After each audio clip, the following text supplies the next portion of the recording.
Come, let us pray.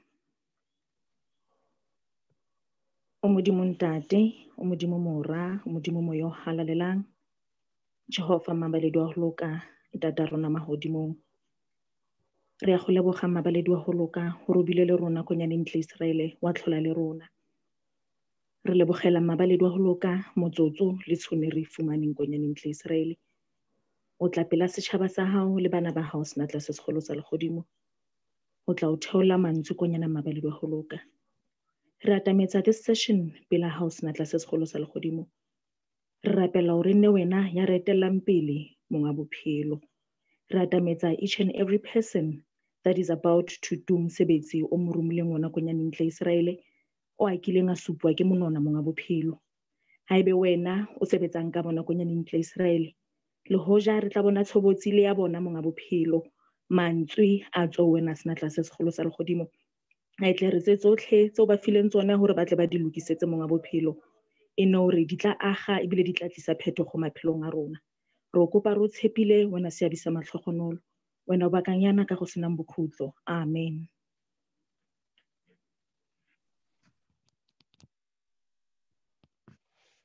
Imagine walking into a space and being looked at like an object. Every discussion with brother turns into him sexualizing you. Or walking into a room and being undressed by every man's eyes because you're, like I say, or not being taken seriously because you make me lose focus. When an innocent conversation with brother turns into a group discussion about who can get her first, how would you feel? Leaving the house. Imagine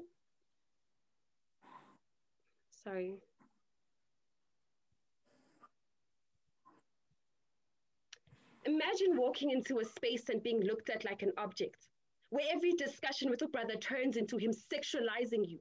Or walking into a room and being undressed by every man's eyes because you're, like I said, or not being taken seriously because you make me lose focus. When an innocent conversation with brother turns into a group discussion about who can get her first. When an innocent conversation turns into such, how would you feel about leaving the house with the fear of never returning because you are simply a woman? When the fear of being approached by a man with the hopes that he won't break your heart or break your jaw. With the fear of having to protect your abuser because he threatens you. Or being with a man who is meant to protect you, yet harms you every chance that he gets and says, baby, I'm sorry, and then goes out there and says, #not in my name. The constant fear that our mothers go through, wondering if her baby will come home. The reality of creating a missing poster for your girl in hopes that people will share before it's too late. The call that comes in and says that your toddler has been rushed to hospital because the man in her life has raped her. Imagine being beaten within an inch of your life because you didn't cook, or being stabbed to death because you simply weren't interested in him. The fear of being approached by any male in the street, not knowing if he will protect or harm you. Now, would you be okay if your sister in Christ comes into church bruised and battered?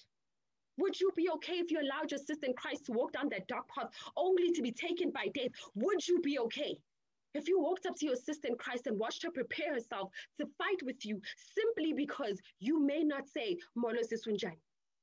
Would you be okay if you continuously heard the different stories every other day about another man beating another woman just because she loved him? Would you be okay with being associated with the few that degrade and kill? Would you be okay with being part of a movement that remains silent and uses a hashtag thinking that they're helping? Would you be okay if it were your sister, your daughter, your mother, your aunt, your cousin, or your niece? Would you be okay if you didn't take your chance as a man to stand up and say enough is enough? Would you be okay to condone their actions by not acting? Now, if you wouldn't be okay with this, what makes you think that the Wesley Guild would? So no, we are not okay. Thank you. Thank you very much to Sister Linde for that very powerful introduction to our session this evening. Brothers and sisters in Christ, allow me to welcome you to our last edition of the Gender-Based Violence Dialogues hosted by the Central Synod Wesley Guild. The sister who has just rendered a poem there for us is a spoken word artist by the name of Sister Lindelwe Bali from the Alexandra Johannesburg Circuit 902. Thank you very much, Sissy, for that opening. As you would have heard in the introduction through that poem that she just rendered, the theme for tonight's session is "We Are Not Okay." We're having a dialogue with Guilders to discuss the topic of where does the Wesley Guild as a movement stand as far as gender-based violence is concerned. We are going to be having conversations as the Wesley Guild, looking inward to say what needs to be transformed, what is happening within this movement. Do we stand as a movement that is perpetuating gender-based violence, or do we stand as a movement that is a hindrance to gender-based violence and a movement that is very vocal when it comes to standing and being against gender-based violence? So we are going to have that topic today. Allow me to introduce the panelists who are going to be helping us to unpack. We are really going to have panelists who are going to share their experiences, who are going to share their views, who are going to share some of the things they've experienced and some of the views they think will shape this movement. But over and above that, this is a conversation we are having as the Wesley Guild. So wherever you are as a Guilder watching us on Facebook, please feel free to also comment, send your comments, send your questions. Let us have a dialogue about the Wesley Guild and ask the question today, where does the Wesley Guild stand? As we say, hashtag, we are not okay. First in the panel, we've got Brother Ayasanga Besman from Four-Way Circuit. Brother Ayasanga, how are you? I am good, sir. Ninjanina. Thank you very much for being part of this dialogue with us. Second, we've got from Mukhale Circuit, we've got Sister Snalo Hashe. Sister Snalo, how are you? I'm good, thanks. How are you? I'm good, thank you. Welcome, Sisine. Of course. Thank you very much. Then we've got from Kopano Circuit, we've got Sister Tenjiwe Gazi. Sister Tenjiwe, how are you?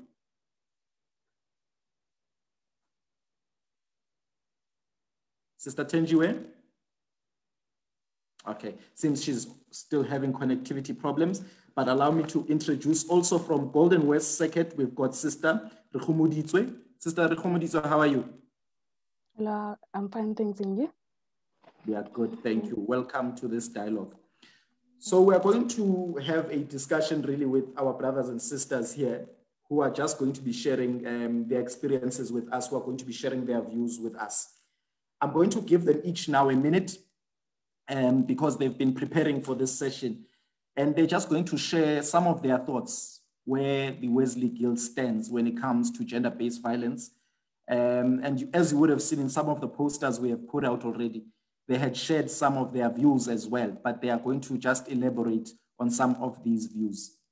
Let me start with Brother Aya, the thorn among the roses tonight. Brother Aya Sanga, can we have your opening remarks?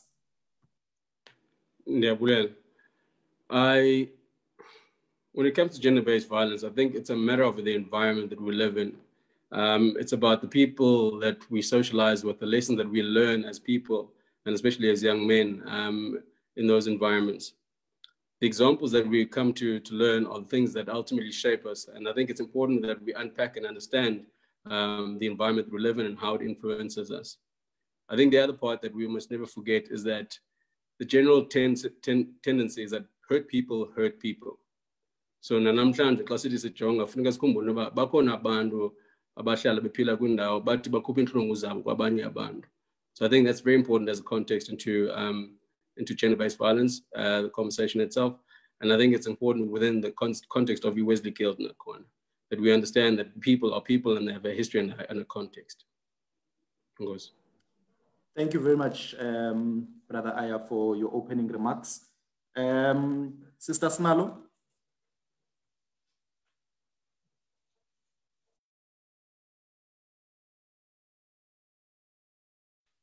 Sister Snalo, are you there? Okay, let me go to Sister Rekhumuditswe.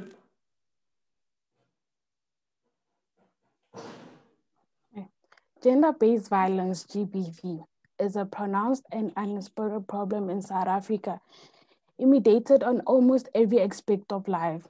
GBV is a systematic and duplicated and institutional culture in South Africa, whereby women and men live in a GBD life, where we struggle with gender-based violence. So, as a Wesley Guild member, we should take care of each other and we should promote a peaceful violence in our society. Thank you. Thank you very much, Sister Khomoditswe. Sister Snalo, are you there? Yes, yeah. Had Okay, a over bit to of a you. problem, but I'm here. Yes, you can go for it. I'm here.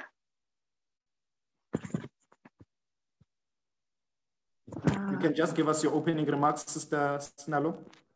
Can you hear me? Yes, I can hear you. I'm able to hear you. Okay. Okay. I think I should just start by saying that I am not okay. And the reason I'm not okay is because I don't feel safe at all. And as long as we are still using hashtags and we still have the idea of speaking for victims, then I don't think we'll ever be safe. And that's why I'm saying that I don't think that hashtags and speaking for victims is enough to solve this problem that we are faced with as a country, but not only as a country, but as the entire world.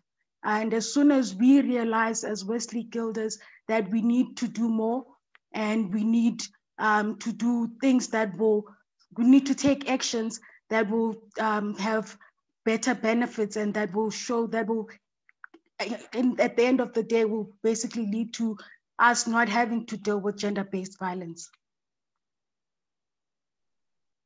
Thank you very much, Sister Snalo, for your opening remark over there.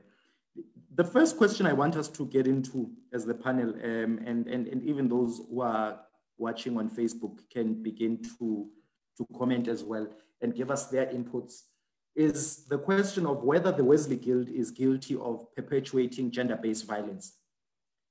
We really want to get to the crust of understanding that is this Wesley Guild movement for both male and female, because it's an organization that's for both male and female. And it also has members who have different sexual orientations as well, because the mistake we make sometimes when we talk about gender-based violence, we simply think that it is violence simply against women and children. And it's broader than that. We find that even people of who belong to the LGBTIQ plus community have been victims of gender-based violence as well. So you have this movement that is multifaceted, this movement that is dynamic, but in all its diversity, can we say that this movement has been guilty of perpetuating gender-based violence? Brother Ayasana, let me start with you.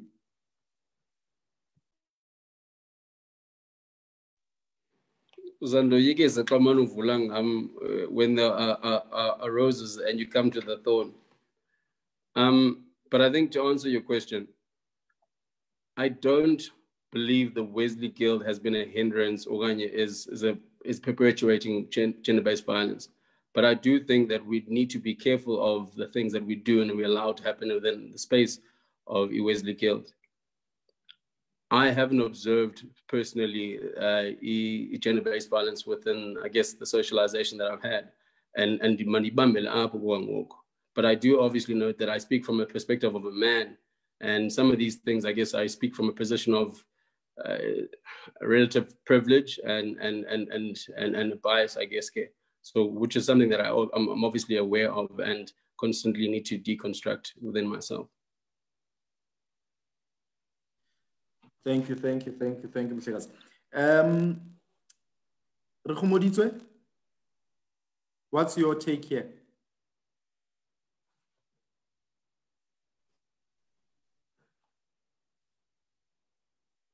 Rekhomoditswe, are you there? Okay, I think she's having connectivity issue. Sister Snalo?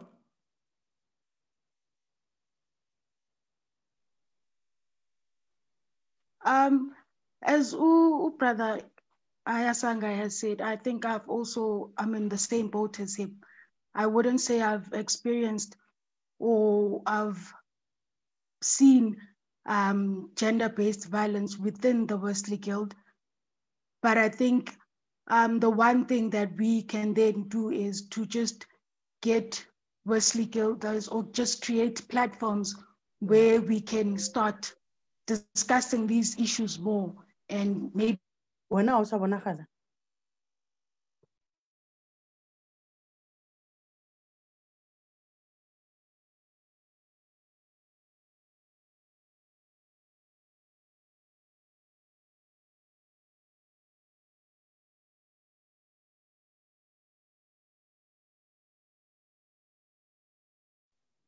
Sister Snalo, are you there? Oh, we lost her again. I'm here. I don't know what just happened. Yeah, but I'm here. Yes, continue. Sorry.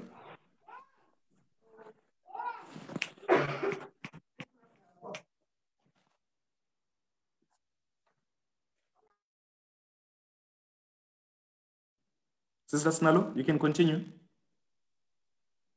Oh, I'm here. I'm not sure where I cut off. I'm not sure what I was saying when I cut off. But yeah, you can start again. It's fine. Oh, okay. I was just saying that, I mean, in terms of whether I've seen or I've experienced gender-based violence within the Wesley Guild, I cannot say that. I haven't seen it and I haven't experienced it.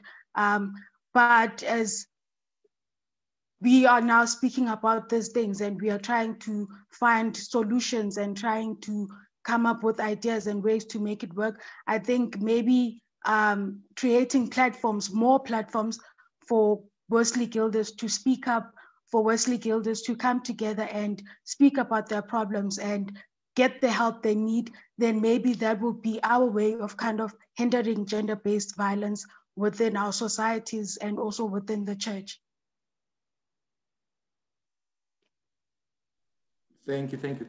Sister Rekhumoditso, are you there? Rekhu? Yes, I'm there, brother. Yes. So do you think that the Wesley Guild is guilty of perpetuating gender-based violence?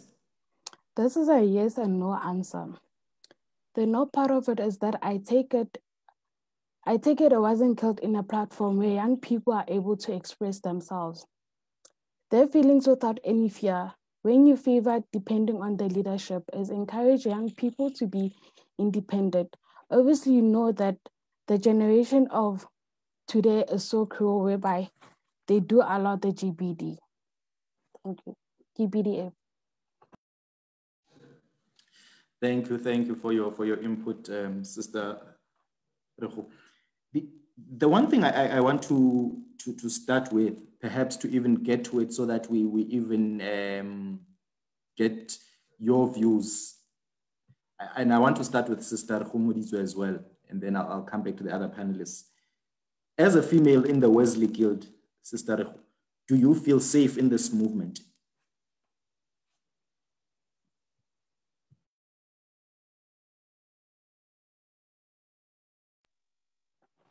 Yes, I do feel safe in the Wesley Guild. And playing a role as a Wesley Guild member, it is not to be justified of violence, to promote your gender equality. And we should hold sessions for gender-based violence and educate younger people about GBF, whereby GBF, it's a thing that's happening in our community and the Wesley Guild is taking it very seriously. So yes, I do feel safe in the Wesley Guild. Thank you very much, Sister Rekhumo. And Sister Snalo, how do you feel as a female within the Wesley Guild? Honestly speaking, I can't say I feel safe. And the reason I'm saying that I can't say I feel safe within the Wesley Guild is because the truth is I don't even feel safe in my own home. You don't know what might happen. I don't feel safe at work. I don't feel safe anyway. So I don't think I'm in a position to say that I feel safe in the Wesley Guild, because until we discuss and until we find out what problems are going on and what people are going through and why they're doing the things that they are doing, and we deal with those problems, I don't think I'll ever feel safe anyway.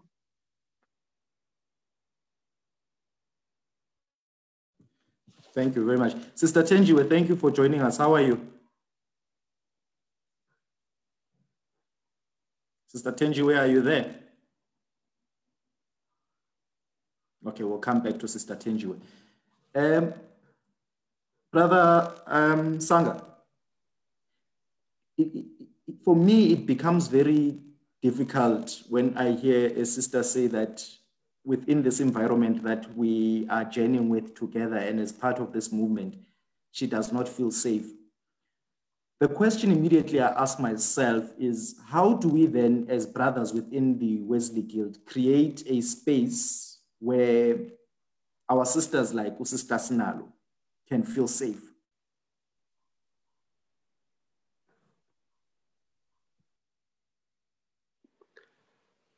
I think the first thing is to accept that the guild is made up of a number of different people and people will have different experiences. I think because there are men and there are women who commit acts of gender-based violence in essence, whether in small, meaningful, or small ways or large acts that ultimately result in people either being physically or emotionally scarred. So one, it's firstly, you have to accept the fact that it can happen and probably is happening within the Wesley Guild in itself. And I think then from there onwards, it's just about how we respond to those acts. So I guess one element is, there is the notion of not in my name, and how we then as brothers or even sisters in essence, apply that view and how we allow ourselves to interact in creating safe spaces, calling out those we see acting in manners that don't become, I guess, even the values from a Christian point of view, but even from a general society level. And even then extending beyond that, because the guild is as a function of the Methodist Church in itself, and just being able to say, playing our role within that space. So Tina as a guild, as Singamatota or brothers in essence, how do we make sure that we call out our own brothers, and even in quiet corners and spaces, because some of these things are perpetuated and they start in those quiet corners when things are said behind doors and then they get acted upon in the public platform. And coming to the point that you just made, and I think you've just made a very valid point, that the biggest problem is not necessarily what we do when we are together as the Wesley Guild. And I'm now speaking from a brother's perspective as a male. It's not the conversations we have as a pulpiting. It's not the conversations that we have when we are in a general meeting that is problematic. But it's the conversations we have amongst each other when we are in private spaces. And coming back to the point even that was made by Sister Sinalo earlier on, the issue of hashtags, and you are even referring to the hashtag not in my name, that these seem sometimes to just be public utterances on our part. But yet as brothers, our conversations in private spaces do not reflect the same thing we say when we are in open spaces. Do you feel that is what is happening? As Ngandani as well, when we see wrong being done in private spaces, even in public as Ngandani at all? Yes, I think the simple answer would be as Zens is and Zens.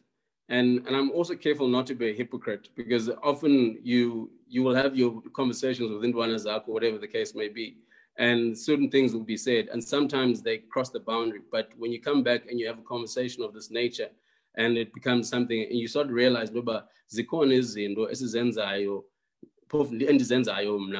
that potentially are an instigator as Kalai, and they create the road for certain things to happen.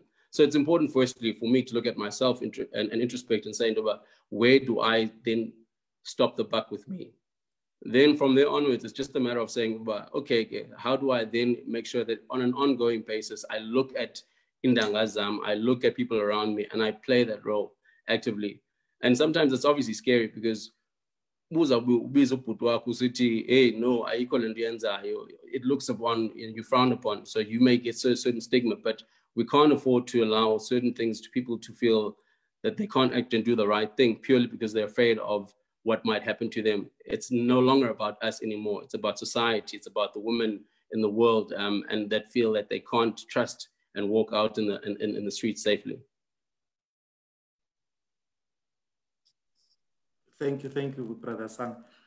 Sister Tenji, I see you are back. Can you hear me? Just unmute for me there. I can see you. Yes, I can hear you. I'm Perfect. sorry about that.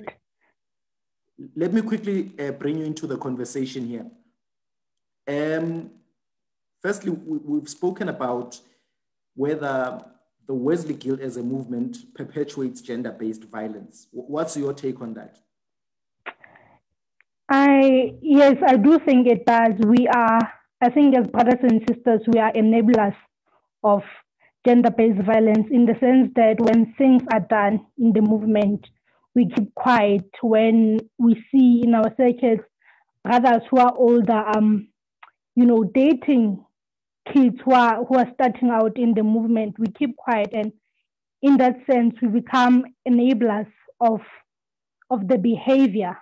So I do think that to a certain extent, the Wesley Guild does perpetuate gender-based violence instead of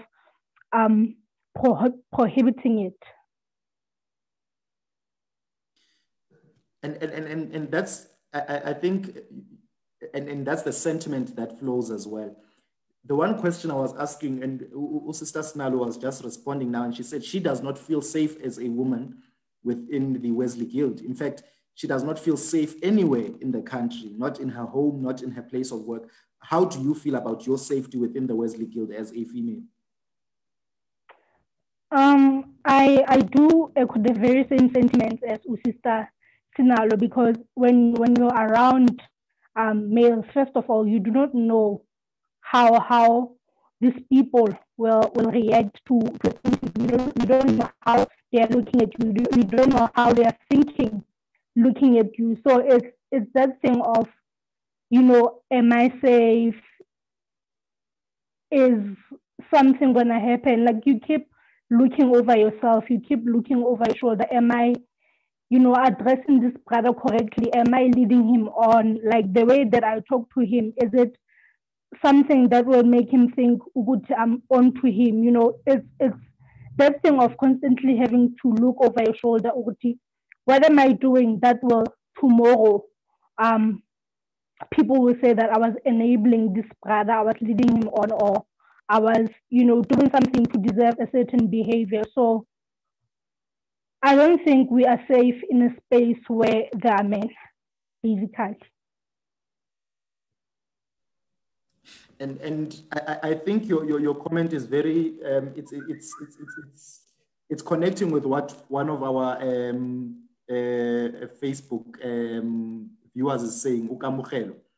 She's saying here that Snalo, unfortunately, the men we fellowship with in the Wesley Guild ultimately fall into the broader society. And if they fall as predators in the broader society, then we are not safe in this community alongside them. The question is, how do we rehabilitate and educate that they become agents of change outside? And Snalo, I want to come back to you with this one. The picture that is portrayed by a brother within the Wesley Guild, is it the same picture that we see of the men that you would see outside of this movement? Are we any different as brothers when you see from a female's perspective? When you meet a brother in church, the manner in which brothers within the church are treating you, is it different or the same to how men are treating you outside of the church? I think to answer that question, I'd have to go back to a point that you made when you said that when we are together at church and together in fellowship, we are totally different people. And that's where the problem starts. The problem starts when we are in the space of church and we are worshiping together and we are with brothers and with other sisters. You meet different people that you would not meet outside church.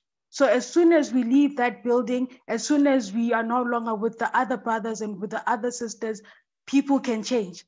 And now you start to see things that you did not know that were happening inside the church, or you were not aware of because you were just inside the church and people were trying to protect isdima sabo within the church. But the things that they do outside the church, they do not speak of the same value or the same dignity that they think they have once they start doing them outside, and once you start dealing with them, or once you start communicating with them outside the church. So I think, like Sister Tenjiwe said, is that where men are, I don't think we as women can feel safe until something is done to stop gender-based violence. Sister Tenjiwe, what's your take? The picture of a brother inside the church and a picture of the brother outside the church. What's your view as a female of that picture, a female within the Wesley Guild?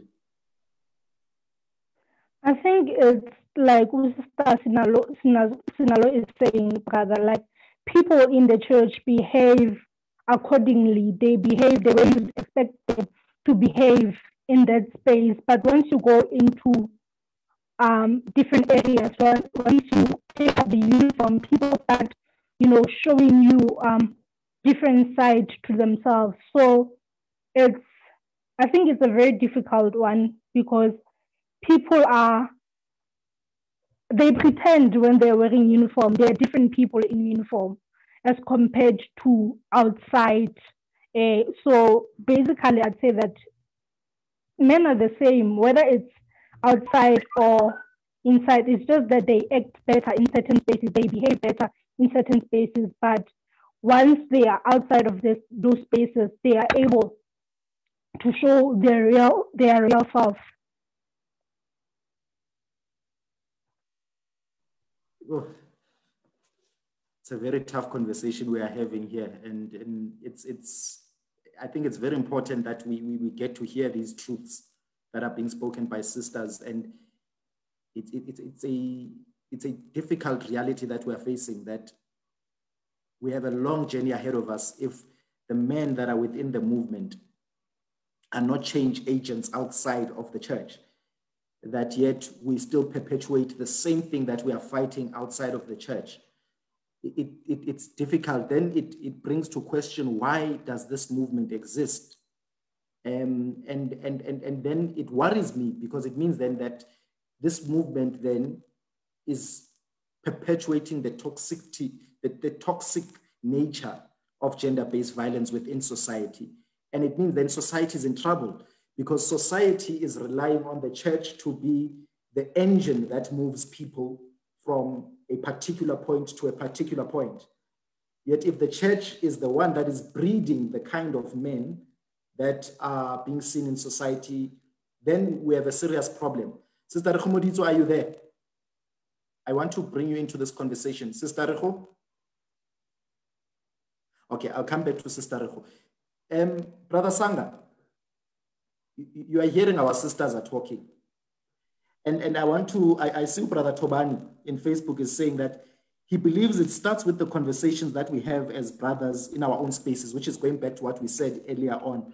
If we as men can start by calling each other into order through our conversations, is this happening, Brother Sanga? Are we calling each other into order? Are we genuine, or are we afraid?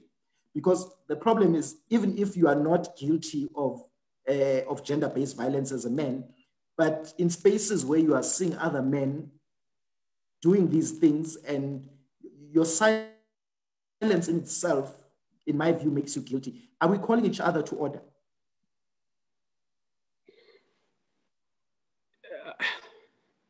We are and we aren't. But I think the easier conversation to have would be the fact that we aren't. We aren't because certain things are allowed to happen. And I think that's a function of maybe not being aware of certain components. When you're in a position of power, you can be blind to certain things, and you can see things in a very narrow view. And I think the danger in being a man in this day and age, and I guess the conditioning part is something I always speak to, is that you then just keep on doing what has been done. And it's difficult to kind of look at it from a different perspective. And the more we have these conversations, I'm hoping that it opens up the lens for people to understand that there's a problem within society. Society is the problem. But if I go back to the other one in terms of we are calling each other out, sometimes not enough. I have in my life come across situations where people that I've been close to have been accused or even themselves owned up to the fact that they have committed acts against, I guess, I would say the fragile or the disenfranchised in this sense. And you say no, and but does it end up in any clear-cut view of by alienation and so forth? Potentially not. It becomes a yamkuza. But then there's also the other question that says, do you throw those people out, or do you still try to reintegrate them? Because if they go and sit in an island, they're probably just going to sit in their own mind and continue to foster those same thoughts and patterns. But you need to try and change them within a structure. And I think that's where an environment like the Wesley Guild still needs to be a place where even people who have done things that are wrong can still come back and find redemption in the spirit of the church.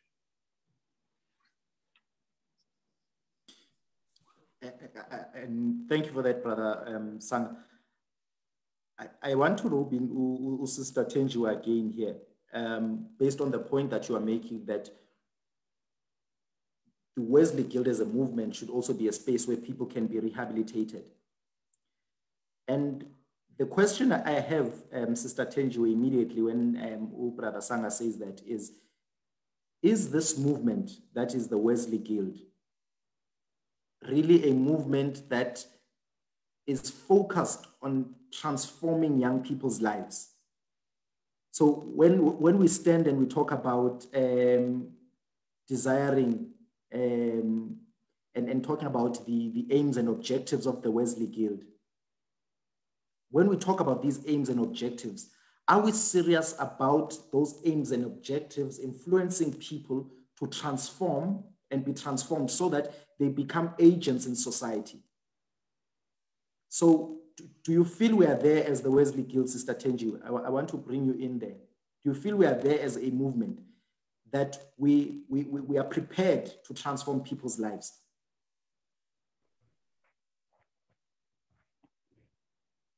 Can you hear me? Can you hear me? I can hear you perfectly. I'd say we are on the right track, or we are not there.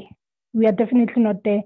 But I think there are some instances where you see the transformation through the Wesley Guild. But I feel like it's still a long way to go, especially if we are talking gender-based violence, if we are talking equality within the church and within the Wesley Guild. I feel like it's still a very long way to go, but we are to some extent in the right way.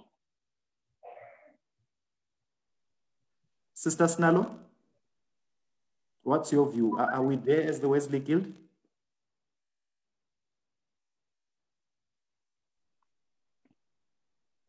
Sister Snalo, are you there?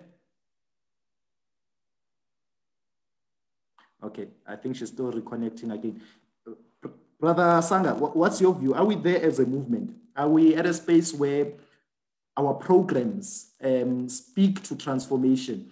Or are we really stuck as the Wesley Guild in meeting and debating the color of a blazer, debating the color of pants that brothers should wear? Or are we still stuck with debating, is it Mexican silver or whatever color? Or are we really at a point where we are speaking about transforming people's lives?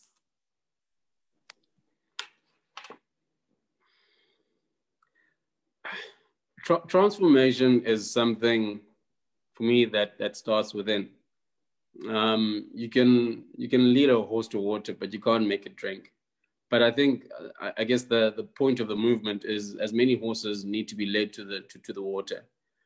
Do we get out there? Do we try and influence people and make them change? Do we have difficult conversations? At the moment, I think Not necessarily. This is probably my first interaction of a really difficult conversation being had. Generally, and people don't, about sometimes don't want to talk about things. They almost feel as if it's for other people to deal with.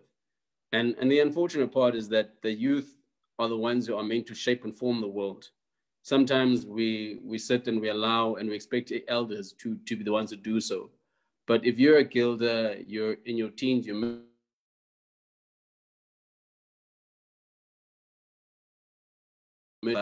the element is that you still need to be able to influence the younger people in life. And I think sometimes, Tina, as a guild, as we don't play enough of a role in shaping the youth in itself.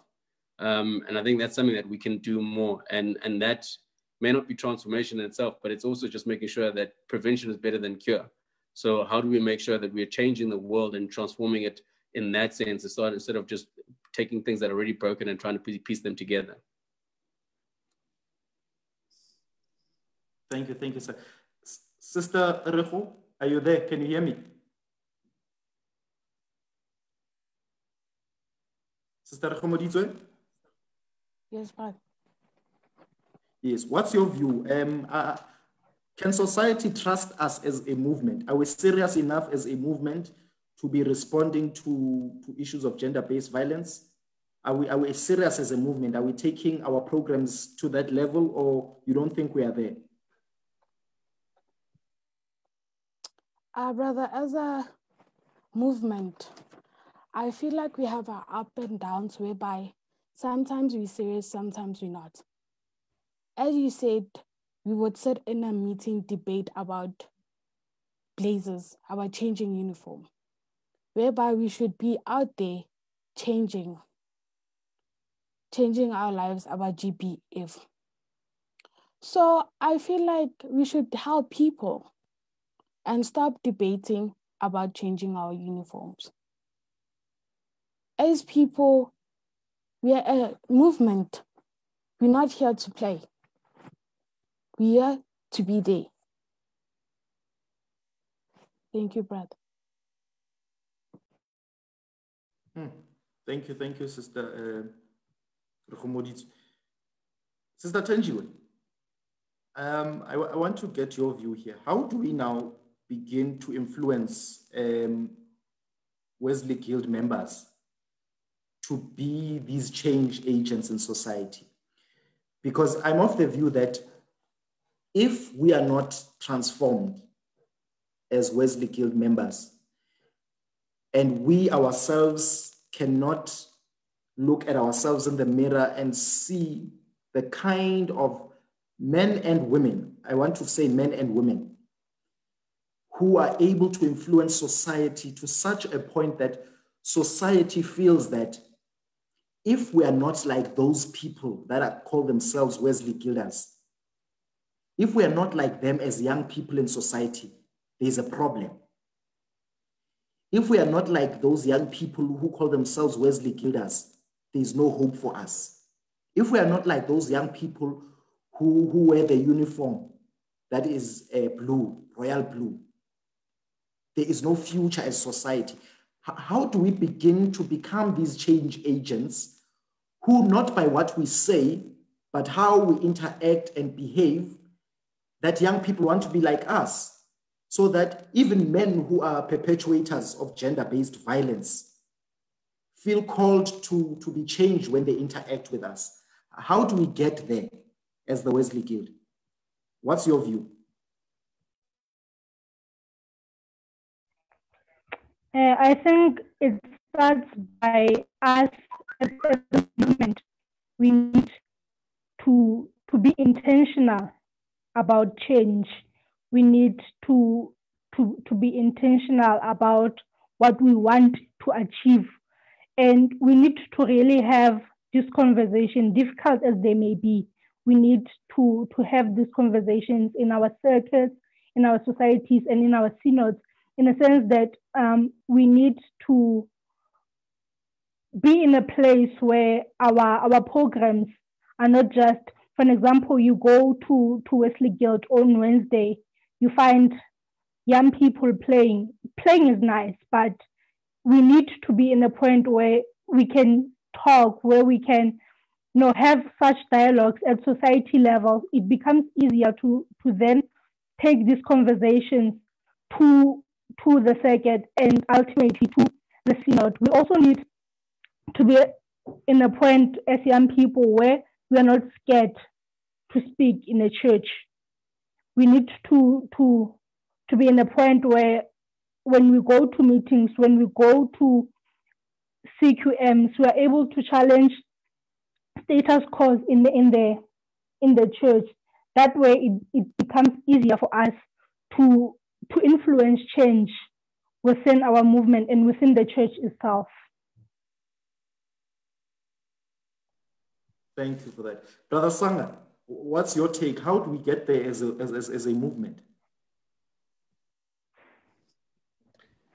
I may sound critical when I say this, but I think it's each individual asking themselves, why are they here? Why are they part of this movement, if not to do some good? And sometimes doing good means that you have to stretch yourself and put yourself in uncomfortable positions. It means extending yourself when things of this nature come around, conversations, participating in them, getting the information that you need. And then also when it comes to matters, I don't know whether you want to call it outreach programs, whatever the case may be, is being able to stand up and get out of your house and get into the work that needs to be done. Sometimes I think one of my sisters was saying that some guilders are good at being guilders when it comes to having fun. But some things aren't fun, and then they're purpose driven, and then they need to be done. And unless we want to say that we're living these ideals, to go unite, inspire, love, and develop, we don't do it by sitting in our comfort zones. It's important that we get up and do things. That's the most important thing. Sister Khomoditswe, what's your view on how do we begin to transform society as the Wesley? How do we get there as the Wesley Guild?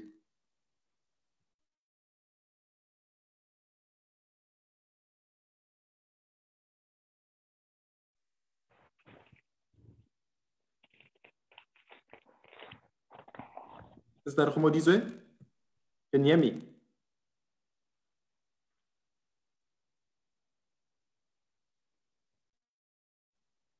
Okay, I think Sister Khomoditswe is just struggling to connect again there, but we'll come back to her as well on this issue.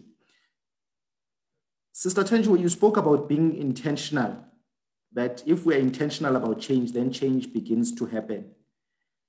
And the question I have in my head is because now, and it's important to have difficult conversations. Firstly, let's start there. Where we are right now, having this very difficult conversation is a starting point for the Wesley Guild, especially within the Central Synod. We are having this very difficult conversation, and that in itself is being intentional about the change that we want to see. What else can be done? What practical things do you feel that we can do as the Wesley Guild to ensure that we're intentional about change and change can begin to happen?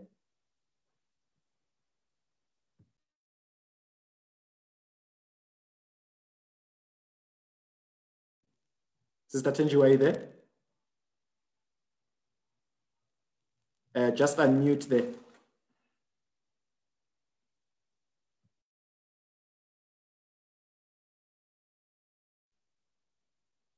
Sister Tenjiwe, are you still there? Can you please repeat the question? I lost you there, Vice. Oh, okay. I was saying that the point you related to earlier on is that we need to be intentional about what we do in order for change to happen. And I was relating to the fact that this platform that we have now, where we're having these difficult conversations, is one of the ways in which we are being intentional about the change that we need to see happening within the Wesley Guild. What other things do you feel we should be doing? What other things should we be intentional about in order to bring change about within the Wesley Guild for you as a woman now? I think firstly in supporting victims, in supporting when a sister says, oh brother, so-and-so did this, we need to stand up with them. We need to support them, to encourage them. And I feel like the church and the Wesley Guild in a certain extent has this thing of, hiding things. We need to be vocal. We need to be vocal about things that are happening in our spaces. That way we can challenge people. That way we can make people aware that this is not acceptable behavior in our spaces. So firstly, we need to be vocal. We need to have more of these conversations in our spaces. We need to act in those, like in conversation like this. There will be solutions that are brought forward. There will be ideas that are brought forward. We need to act on those ideas. It's pointless to have such conversations and then we go back to our spaces and it's like nothing happened, and we go back to the very same behavior that has been discussed, and it's like, but we discussed it and it's happening again. So we need to act on what we're saying. We need to be intentional. Like, I feel like when we are intentional about our stance as the Wesley Guild, then it will be easier for us to challenge these things. Thank you.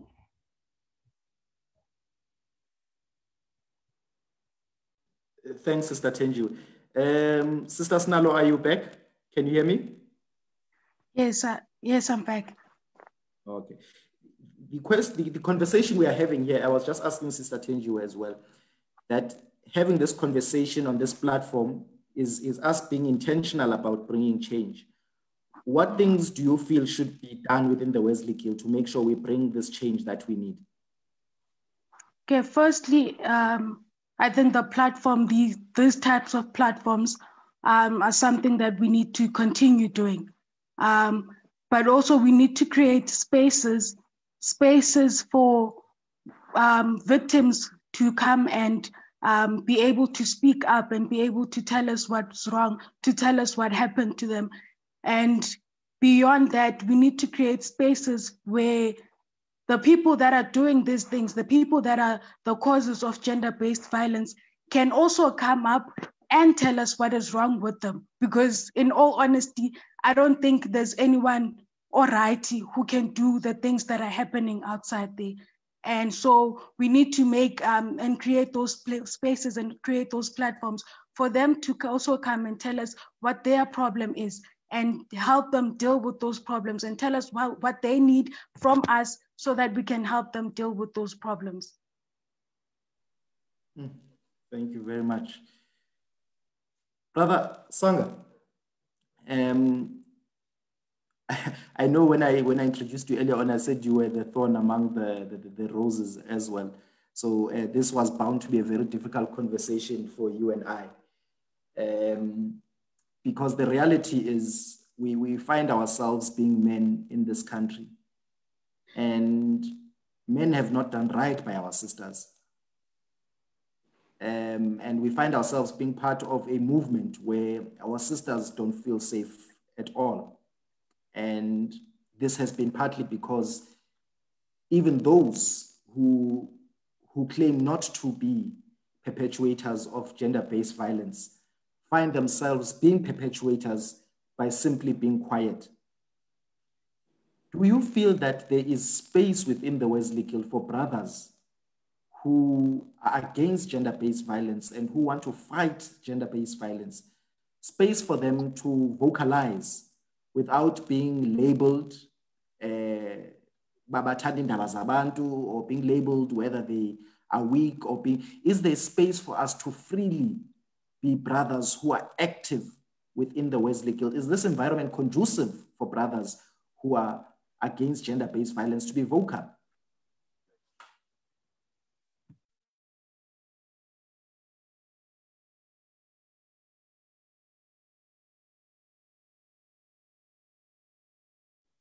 Brother Sanga? Brother Sanga, are you there? I think one has to be willing to be a seed, and that others will then water on top of that seed, and then the tree will grow.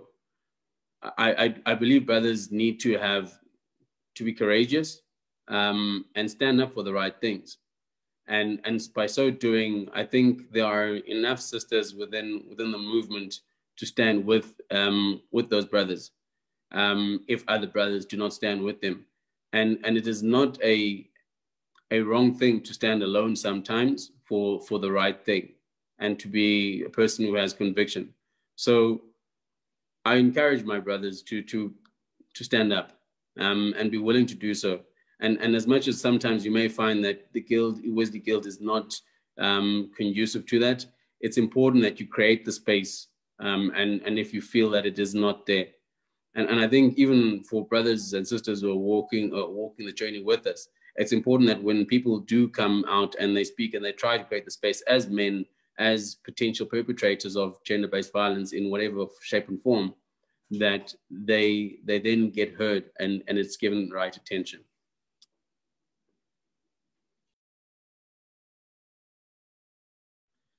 Thank you, Brother Sanga. Thank you for that input. This has been a very interesting but yet very difficult conversation to have. And we really want to thank you for being part of this conversation.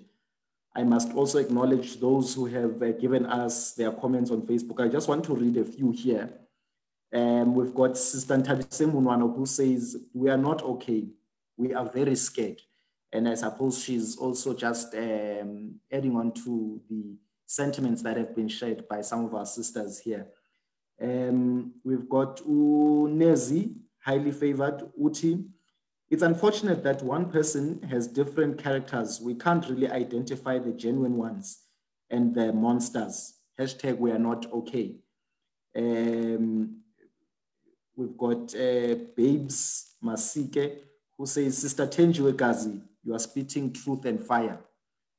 So they're agreeing with some of the things you are saying there.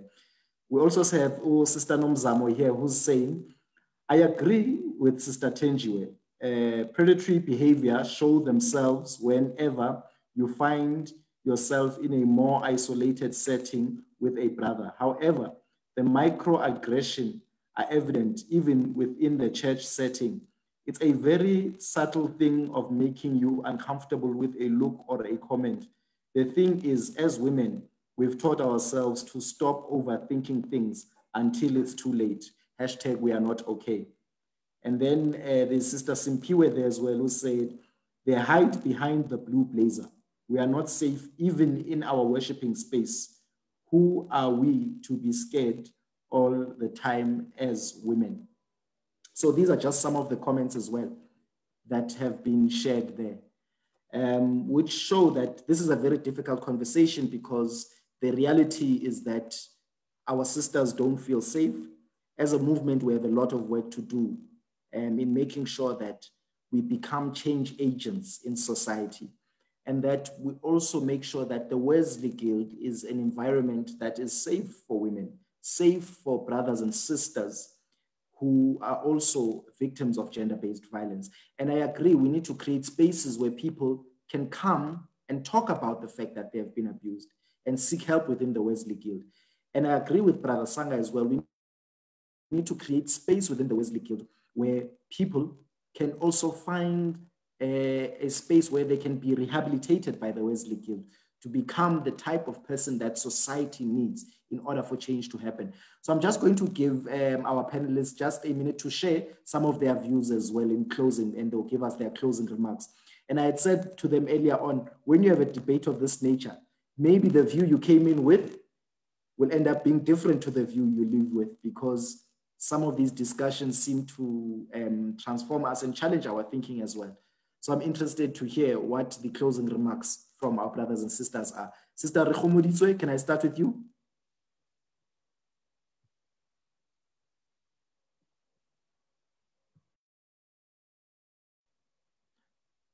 I see she's still connecting.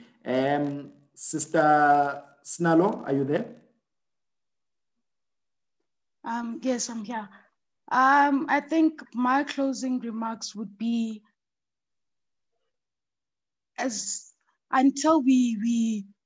until sisters and until brothers and sisters can feel safe within the Wesley Guild movement, there's still a lot that needs to be done. And so I am glad that we have, we've already started with such platforms where we can come together and we can talk and we can discuss these issues. But we need to start taking more action now and start doing more to ensure that we can all feel safe within the Wesley Guild movement, and that eventually we will not have any victims of gender-based violence within our movement and also within our societies. Thank you very much, Sister Sinalo. Sister Khomoditso, are you there?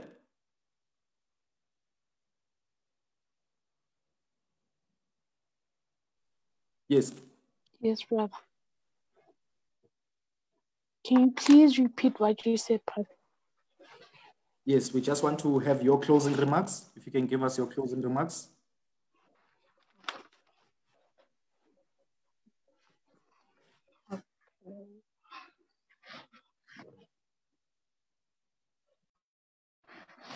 Okay, my closing remarks due to this conversation of the GBF is that we are not doing nearly enough in this GBF thing. But I think all it needs is prayer, whereby we're not praying enough as a movement, or should I say, as a community.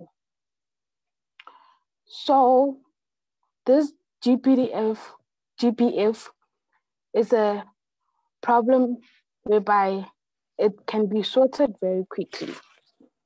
So I take it as this movement should take it higher, brother. So those are my words. Thank you, Sister Khomoditso. Brother Sanga, your closing remarks.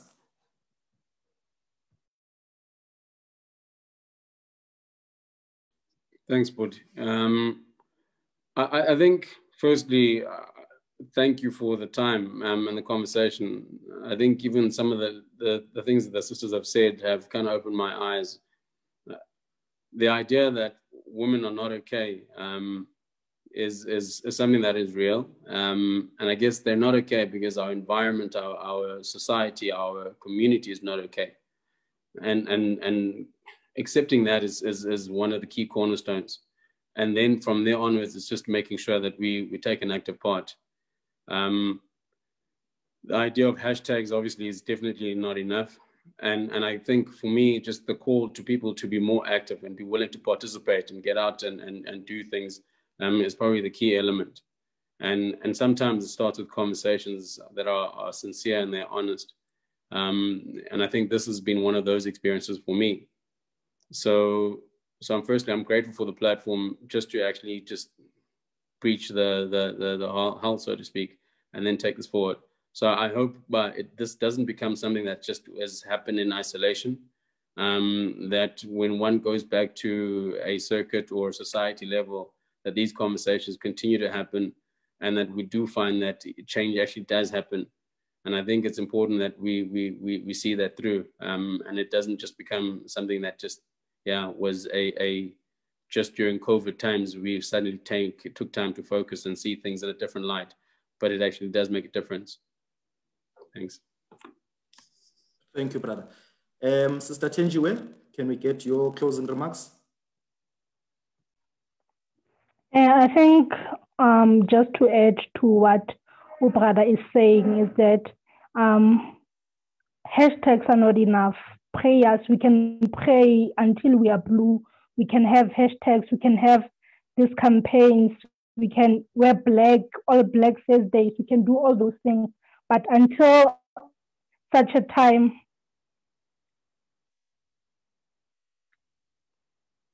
can you hear me? Yes, we can hear you, sis. We can hear you. Yes, as I was saying, until a time where we are intentional, until a time where as young people, we are radical enough to challenge the church, to challenge how things are in our spaces, to be vocal about such things, then it is only then when we can see change. And I feel like we should play an active role in challenging, and we should be to the church what the EFF is to the ANC. We need to stand up and fight and be in support of our brothers and sisters who are undergoing or who find themselves victims of gender-based violence. Thank you very much. I love the radical part. Be the EFF of the church until change comes. Yes. But even though we're making a joke of it, the reality is that the circumstances we find ourselves in demand that there must be radical change, and that radical change must happen now. We no longer have time, and the niceties that we constantly have, we can't afford those anymore. And I want to thank you all for your inputs tonight and allowing us to think broadly together. This was a session where we were thinking together to ensure that we have these very difficult conversations. And I'm very glad that amongst the people that are watching, even on Facebook, we've got Wesley Guild leaders in circuits, we've got Wesley Guild leaders in societies. And we must charge them from this platform to say, let's have these difficult conversations in those spaces that we lead as young people.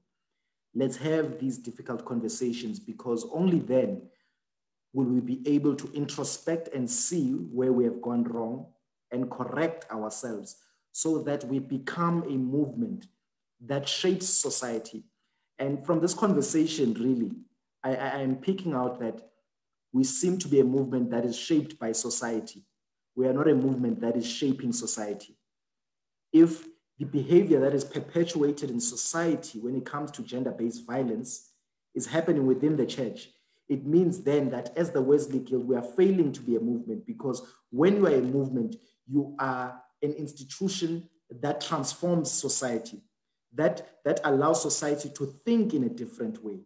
And clearly we are not there. If even sisters within the space still feel unsafe. Because in my mind, ideally, we should work towards a Wesley Guild being a space where brothers and sisters can feel safe, brothers and sisters can feel equal, brothers and sisters can feel as people who are able to transform society. Therefore, we have a lot of work to do. And I want to thank each and every one of you who have joined us on our Facebook page for allowing us to think this evening and sharing your ideas. I can certainly say this is not the last of these conversations. We must not wait for, as Sister Sinalo has said earlier on, we must not wait for another hashtag in another woman's name first to happen before we have these conversations. We must not have another hashtag in the name of Nene in order for us to have a conversation this difficult. We must continue to discuss these issues until we see the change that we desire to see in society, until we see the change we desire to see within the Wesley Guild. I will now hand over to Sister Masigo to do the vote of thanks. Sister Masigo?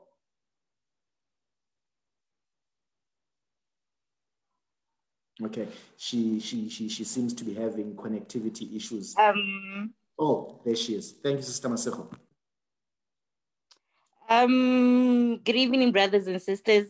On behalf of the Central Synod Wesley Guild, I would like to thank all the people on the panel for such an informative dialogue.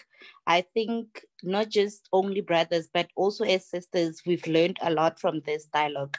And also thanks to those who participated on our Facebook page. Nkosi alisikelele lonke. Thank you. Thank you very much, Sister Masigo. We've had this conversation, and thank you very much to everyone. God bless you until we see each other again when we have our next session. As I had said earlier on, this was the last of our GBV series dialogues. And I am very grateful we close it off with this dialogue, a very robust dialogue with very brilliant minds in our synod. So thank you very much to all of you. We will also then be announcing very soon as the synod how we will continue with these conversations. As I said earlier on, this can't be it. We must continue with these conversations and create platforms where young people can also come and give direction about what can we do, because we are all in agreement. #, we are not okay. Good evening to you all.